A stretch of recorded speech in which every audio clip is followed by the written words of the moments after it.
Современное обилие художественной литературы поражает самое смелое воображение. На фоне громких новинок многие замечательные книги, написанные в советское время, оказались незаслуженно забытыми.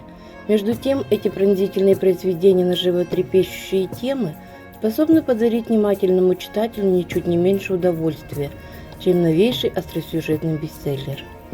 Сегодня мы продолжаем наш литературный вернисаж, посвященный незаслуженно забытым книгам, написанным в эпоху СССР.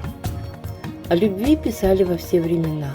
Романы были основой большинства библиотек людей любого достатка, потому что человеку свойственно сопереживать, жалеть, радоваться за других.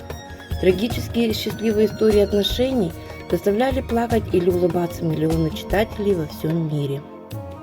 И начну я с романа Беймбета Майлина «Памятник Шуги». Это одна из лучших повестей писателя, где проявился его талант психолога и певца родной земли. Абдрахман и дочь Бая Исимбека, Шуга, любят друг друга, но Бай против этого союза. Удрученная девушка заболевает. С каждым днем состояние ее ухудшается.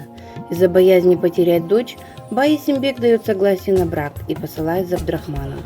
Решение принято слишком поздно. Девушка умирает до прихода любимого. Это повесть о любви, о трагической судьбе юных влюбленных, против которых многовековой уклад жизни, традиции предков.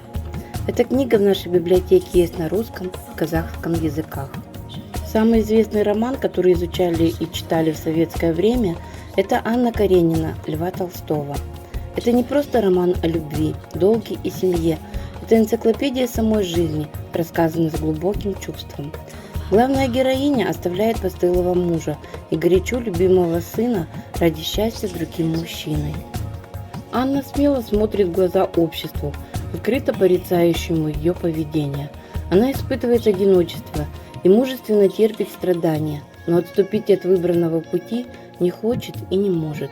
Героиня честна сама с собой, и трагическая развязка лишь подтверждает ее выбор. Не менее знаменитое произведение зарубежной писательницы Джейн Остин – это роман «Гордость и предубеждение».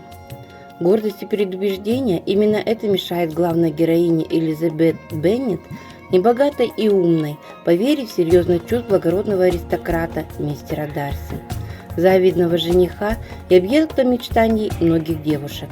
Эта книга после выхода в печать сразу же стала одним из самых популярных романов о любви и судьбе. И в заключение. Писатели создали множество замечательных произведений о любви, которые до сих пор не теряют своей актуальности и популярности. Каждой истории присущи свои особенности и силы, что делает их уникальными и незабываемыми для каждого читателя. Эти книги можно перечитывать вновь и вновь.